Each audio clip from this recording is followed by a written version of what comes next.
আসসালামু আলাইকুম।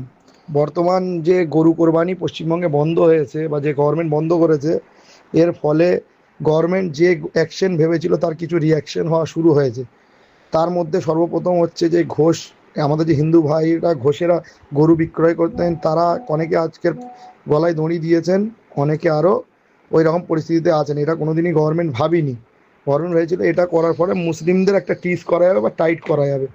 এখন উপর মহলে একটা হাই লেভেল মিটিং চলছে, গুপ্ত সূত্রে খবর, যে হিন্দু ভোটগুলো, যে এই ঘোষ ভাইদের ভোটগুলো, এগুলো তো পরবর্তী 30 বছরে আর বিজেপিকে দেবে না। তারা তাদের বাচ্চাদের বলে যে আমাদের জীবন এই করে নষ্ট হয়েছে। অনেক হিন্দু জান দেবে, এই দেখে একটা মহল তাদের প্রতি নেগেটিভ তৈরি হওয়া চালু হবে, যে এসে 20 দিনে এমন করলো।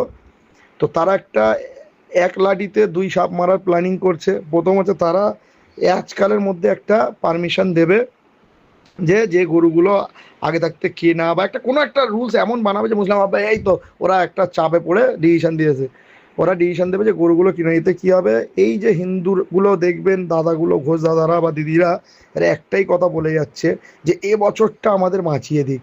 বুঝতে পারছেন? কথাটার মধ্যে অনেক কিছু লুকিয়ে রয়েছে। তো এ বছরটাই সব কিছুর খেলা। তো এই বছরটা বাঁচিয়ে দিলে ওরা আগের বছর আর গরু তুলবে না, বা ওই ধর সেইভাবে প্ল্যানিং করে কাজ করবে। আগেই এ স্লাউটার হাউসগুলো সেটিং হয়ে যাবে, যারা এক্সপোর্ট করে, যে গরু এইভাবে এইভাবে হবে, যেটা বর্তমান হওয়ার সম্ভব নাই 10 দিনে। তো ওরা চাইবে যে গরুগুলো আমরা হুড়োহুড়ি করে একটু কম দামেও দিয়ে দেবে, নিয়ে চলে আসি, নিয়ে চলে আসবো আমরা। তাতে দুটো ফায়দা হবে ওদের।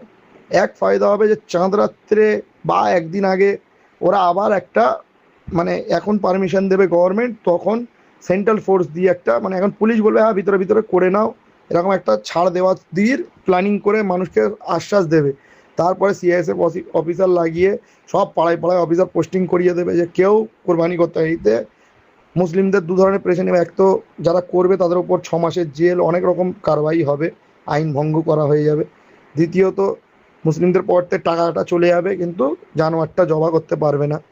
এবার তাকে পালন করতে হবে, চেকিং চলবে রেগুলার, কানে ট্যাগ মেরে দিয়ে যাবে যে সেটা আছে কি না।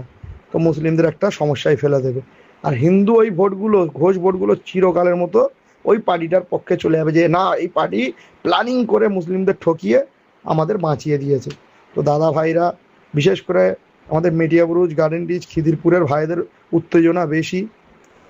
भाई आप लोगों को सबको बोलना चाहते हैं, हम लोग पहले इंडियन है फिर मुस्लिम है, तो हम लोग को संभाल के चलना है। इसमें पाँव नहीं देना है कि गाय कल का दिन में कुछ हल्का कर देगा, पुलिस थाना में बोलेगा, काउंसिलर लोग बोलेगा नहीं बोला है कि अंदर अंदर में करो, हम लोग दौड़ने लगे, गाय कम रेट में मिल जा रहा खरीद ले रहे, পুরা ফাঁসেঙ্গে, পুরোপুরি আমরা ফাঁসবো। ফেঁসে গিয়ে সব দিক দিয়ে আমাদের সর্বশান্ত হয়ে যাবে। আর ওই ভোটগুলো এক, মানে এক তীরেতে তিন চার নিশানা হয়ে যাবে। চিরকালের মতো ওই ভোটগুলো ওদের হয়ে যাবে। চিরকালের মতো মুসলিমদের একটা আর্থিক ক্ষতি হবে, সামাজিক ক্ষতি হবে। ফের এই গরু পালার একটা দায়িত্ব, মরে গেলেও এমনি 2 বছর পর মরে গেলেও সে কানে ট্যাগ মারা থাকবে, বলবে না তোরা খাবি বলে মেরে দিয়েছিস, এরকম পেরেশানি করবে। তো গরু থেকে দূরত্ব বজায় করে নেবো আমরা ভাই, দেশের আইন মেনে চলবো। যতই ছাড় দিক, ছাড় দেবে, আর ফের ওটায় পাকড়ও করবে।